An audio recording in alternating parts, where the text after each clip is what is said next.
എന്തുണ്ട് വിശേഷം അല്ലേ? എവിടെയായിരുന്നു എന്നൊക്കെ ചോദിക്കുന്നുണ്ട്. ഞാൻ ഇവിടെ തന്നെ ഉണ്ട്, കുറച്ച് വീട്ടിലെ കാര്യങ്ങളൊക്കെ ഉണ്ടായിരുന്നു. അപ്പോൾ ഇതാ ഇവിടെ കുഞ്ഞും ഞാനും പിന്നെ നമ്മുടെ പഫുമ്മയുണ്ട്. പിന്നെ നമ്മുടെ ഹെയർ ഓയിലിൻ്റെ കാര്യം ബുക്കിംഗ് സ്റ്റാർട്ട് ചെയ്തിട്ടുണ്ട്, പ്രീ ബുക്കിംഗ് സ്റ്റാർട്ട് ചെയ്തിട്ടുണ്ട്. എല്ലാവരും ഈ നമ്പറിൽ വാട്സപ്പിൽ മെസ്സേജ് ചെയ്യുക, നമ്മുടെ ഹെയർ ഓയിൽ ബുക്ക് ചെയ്യുക, പ്രീ ബുക്ക് ചെയ്യുക.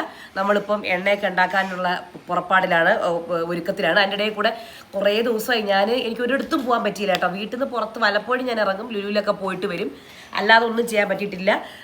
പിന്നെ ഇനിയിപ്പോൾ ഇന്ന് നമ്മൾ ചെയ്യാൻ പോകുന്നതെന്ന് പറയുന്നത് നമുക്കൊരു ഫേഷ്യൽ ചെയ്യാം അല്ലേ, പുറത്തൊന്നും പോകാൻ പറ്റില്ല. അപ്പോൾ ഫേഷ്യൽ ഞാൻ മേടിക്കാമെന്ന് വെച്ചു. അങ്ങനെ മേടിച്ച സംഭവമാണ് ദാ ഇത് കണ്ടോ. ഇതാണ് നമ്മുടെ ഫേഷ്യൽ കിറ്റ്. ഇതിനകത്ത് ഇങ്ങനെ ഒരു 4 സ്റ്റെപ്പ് ഉണ്ട്. ഈ 4 സ്റ്റെപ്പാണ് നമ്മൾ ഓരോന്നോരോന്നായിട്ട് ചെയ്യാൻ പോകുന്നത്. ചേട്ടാ ഭയങ്കര മഴ വരാൻ പോവുകയാണ്. നോക്ക്, ഇത് കണ്ട മഴ വരുന്നുണ്ട. മഴ ഒഴിഞ്ഞൊരു നേരമില്ല. അപ്പം വെയിലാവട്ടെ എന്ന് വിചാരിച്ചിരുന്നിട്ടൊന്നും നടക്കുന്നുമില്ല അല്ലേ പഫ്മ? അപ്പം നമുക്ക് എന്തായാലും തുടങ്ങാം. അപ്പം ആദ്യം സ്ക്രബ് വെച്ച് തുടങ്ങാം. യൂ എടുത്തപ്പോൾ കൂടിപ്പോയി. ഇതാണ് സ്ക്രബ് വെച്ചിട്ട് നമ്മൾ ആരംഭിക്കുകയാണ്. കുറച്ച് വെള്ളമൊക്കെ ഞാൻ തളിച്ചിട്ടുണ്ട്. എന്നിട്ട് പതുക്കെ ഇത് സ്ക്രബ് ചെയ്യാം, വേറെ പണിയൊന്നും ഇല്ലല്ലോ. അപ്പോൾ എന്തായാലും സ്ക്രബ് ചെയ്യാണ്. ഇതൊരു 5 മിനിറ്റ് നമുക്ക് സ്ക്രബ് ചെയ്യാം കേട്ടോ. എന്തൊക്കെയുണ്ട് നിങ്ങളുടെ വിശേഷം? ഹിന്ദി ബിഗ് ബോസിൻ്റെ കാര്യം പിന്നെ പറയണ്ട. അൺഫെയറിൻ്റെ പൂരമാണ് നടന്നുകൊണ്ടിരിക്കുന്നത്. എന്തിനാണ് അവരെല്ലാവരും ഔട്ടാക്കണത്? കളിക്കുന്ന ആൾക്കാരെയൊക്കെ ഔട്ടാക്കിക്കൊണ്ടിരിക്കുന്നത്. എല്ലായിടത്തും ഇപ്പം ഇത് തന്നെയല്ലേ പരിപാടി? എന്തൊക്കെയാണ് സംഭവിച്ചുകൊണ്ട് എന്തൊക്കെയാണ് നടക്കുന്നത് ഈ ലോകത്ത്? ബിഗ് ബോസ് നല്ല രീതിയിൽ പൊയ്ക്കൊണ്ടിരുന്ന ബിഗ് ബോസ് 19 ആണല്ലേ. ഇപ്പോൾ ഒന്നുമില്ലാത്തൊരവസ്ഥയായി TRP ഇങ്ങനെ മൂക്കുത്തി ഉള്ളവരെയൊക്കെ ഔട്ടായി കഴിഞ്ഞാൽ പിന്നെ എന്ത് TRP? ആവശ്യമുള്ള ആൾക്കാരെയൊക്കെ നിർത്തണ്ടേ? എങ്ങനെയൊക്കെയോ ആരെ ഔട്ടാക്കുകയാണ്. ഇപ്പോൾ കൊതുക് കടിക്കുന്നു. എൻ്റെ പുതിയ ആമ്പൽക്കുളം നിങ്ങൾ കണ്ടായിരുന്നോ? ഇതിന് മേടിക്കാൻ പോയതൊക്കെ പറഞ്ഞ് കാണിച്ചു തരാമേ. പക്ഷെ ആമ്പലില്ല, ആമ്പലെല്ലാം പോയി കഴിഞ്ഞു. ഇനിയിപ്പം പുതിയ വളമൊക്കെ ഞാൻ ഇടുന്നുണ്ട് പൂവുണ്ടാവാൻ വേണ്ടിയിട്ട്. അത് ഞാൻ പറഞ്ഞു തരാം. ഞാൻ പോയി മുഖം കഴിയിട്ട് വരട്ടെ. ഇനി ഇതിനകത്ത് ആക്ടിവേറ്റർ എന്ന് പറഞ്ഞ സംഭവമാണുള്ളത്. എല്ലാ ഫേഷ്യൽ കിറ്റിലും ഉള്ള കാര്യം തന്നെയാണ് കേട്ടോ. ഇത് ആക്ടിവേറ്റർ, ഇത് നമ്മൾ കുറച്ചെടുക്കുന്നു. ഈ ആക്ടിവേറ്റർ വെച്ചിട്ട് ഇങ്ങനെ കുറച്ച് നേരം മസാജ് ചെയ്യാം. ഇതൊക്കെ ഒരു എന്തെങ്കിലും ഫംഗ്ഷനൊക്കെ വരുമ്പോൾ ചെയ്താൽ മതി കേട്ടോ, അല്ലെങ്കിൽ പാർലറിൽ പോയി ചെയ്യാം. ഈ സംഭവം മുഖമൊന്നും കഴിവണ്ട കേട്ടോ. എന്നിട്ട് അടുത്ത സംഭവം എടുക്കാം കേട്ടോ. മസാജ് ക്രീമാണ് നമ്മൾ എടുത്ത് ഉപയോഗിക്കാൻ പോകുന്നത്. മസാജ് ക്രീം അത് നമ്മളെടുക്കുക. തുറക്കാൻ അത് നമ്മളെടുക്കുക. അപ്പം അതിൻ്റെ മുഖത്ത് നോക്കുന്നു, തുറക്കുക. അപ്പോൾ ഇത് മസാജ് ക്രീമാണ്. ഈ ഒരു സംഭവം ഒരു 5 പ്രാവശ്യമൊക്കെ ഉപയോഗിക്കുക കേട്ടോ. അല്ല 5 പ്രാവശ്യം 4 to 5 ടൈംസ് ഇത് ഉപയോഗിക്കാൻ പറ്റുമെന്ന് തോന്നുന്നു, നിങ്ങൾ നല്ല രീതിയിൽ ഉപയോഗിച്ച് കഴിഞ്ഞാൽ. ഒരാൾ ഉപയോഗിച്ച് കഴിഞ്ഞാൽ. എന്നിട്ട് ഇതാണ് മസാജ് ക്രീം. എടുക്കുക. മുഖമൊന്നും കഴുകിയിട്ടില്ല. ആക്ടിവേറ്റർ ഉപയോഗിച്ച് ആ ഒരു മുഖത്ത് തന്നെ നമ്മൾ മസാജ് ചെയ്യണം. ഇനി ഇതൊരു 5 മിനിറ്റ്സ് നമുക്ക് മസാജ് ചെയ്യാം. വെറുതെ ഇരിക്കില്ലേ, ചുമ്മാ മസാജ് ചെയ്യാം. അത് നല്ല രീതിയിൽ മസാജ് ചെയ്യണം കേട്ടോ. 2 കൈ ഉപയോഗിച്ച് മസാജ് ചെയ്യുന്നതായിരിക്കും നല്ലത്. പ്പിയാണോ ഒരു ഷിന്നാപ്പി എവിടെ?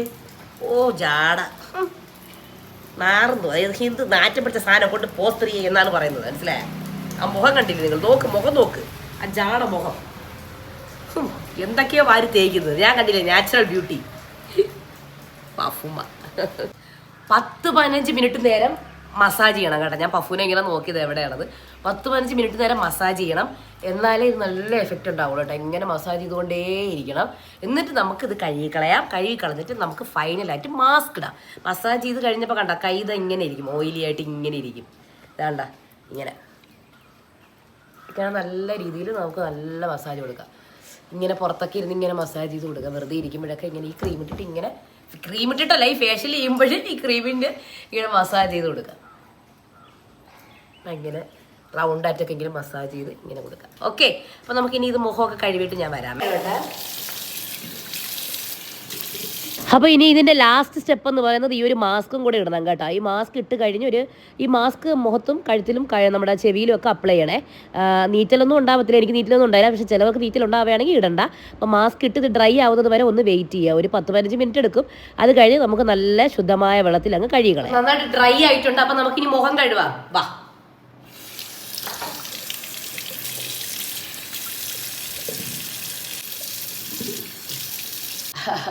അപ്പോൾ ഞാൻ മുഖമൊക്കെ കഴുകി ഒന്ന് ലിപ്സ്റ്റിക് ഇട്ടു. ഇത്രയും ഞാൻ ചെയ്തിട്ടുള്ളൂ. മുഖം ഗ്ലോ ആയ ഷെബീസ് എന്തെങ്കിലും മുഖം ഇച്ചിരി ഒരു ഗ്ലോ ഒക്കെ വന്നിട്ടുണ്ട് കേട്ടോ. അപ്പോൾ ഇത്രയേ ഉള്ളൂ. പിന്നെ ഞാൻ എൻ്റെ സ്കിൻ ഓയിൽ തീരാറായി. അപ്പോൾ അതിനും ഇനി അതാണ് തീരാറായി, കുറച്ചും കൂടെ ബാക്കിയുള്ളൂ. അതും ഇനി പ്രിപ്പയർ ചെയ്യാനുണ്ട്. ഹെയർ ഓയിലും ഉണ്ട്. അപ്പോൾ എല്ലാവരും ഹെയർ ഓയിൽ ആദ്യം ചെയ്യാം. ഒരുപാട് പേര് ഇപ്പോഴും ഓൾറെഡി ബുക്കിംഗ് നടന്നുകൊണ്ടിരിക്കുകയാണ്. ഇതാണ്ടില്ലേ ബുക്കിംഗ് ഇങ്ങനെ നടന്നുകൊണ്ടിരിക്കുക. ഓരോരുത്തരുടെ ബുക്കിംഗ് പേര് കാണിക്കുന്നില്ല. ഓരോരുത്തരുടെ ബുക്കിംഗ് ഇങ്ങനെ നടന്നുകൊണ്ടിരിക്കുക. ഓരോ ദിവസത്തിന്റെ ബുക്കിംഗ് ഇങ്ങനെ നടന്നുകൊണ്ടിരിക്കുകയാണ്. അപ്പോൾ എന്തായിരുന്നാലും ഹെയർ ഓയിൽ ആവശ്യമുള്ളവർ ഈ നമ്പറിൽ തന്നെ വാട്സപ്പ് മെസ്സേജ് ചെയ്യാം. അതേപോലെ തന്നെ സ്കിൻ ഓയിൽ ഉടനെ തന്നെ ഉണ്ടാക്കും. ഹെയർ ഓയിൽ കഴിഞ്ഞ ശേഷം സ്കിൻ ഓയിൽ ഉണ്ടാക്കാം. അപ്പോൾ ഒരുപാട് കാര്യങ്ങളുണ്ട്. അപ്പോൾ എന്തായിരുന്നാലും കുഞ്ഞു നമുക്ക് എൻഡ് ചെയ്യാം. എൻഡ് ചെയ്യാം. അമ്മയുടെ മുഖം എങ്ങനെയുണ്ട്? സുന്ദരിയായോ അമ്മ? അപ്പം എന്തായാലും അടുത്ത വീഡിയോ വരാം. അതുവരേക്കും ബൈ.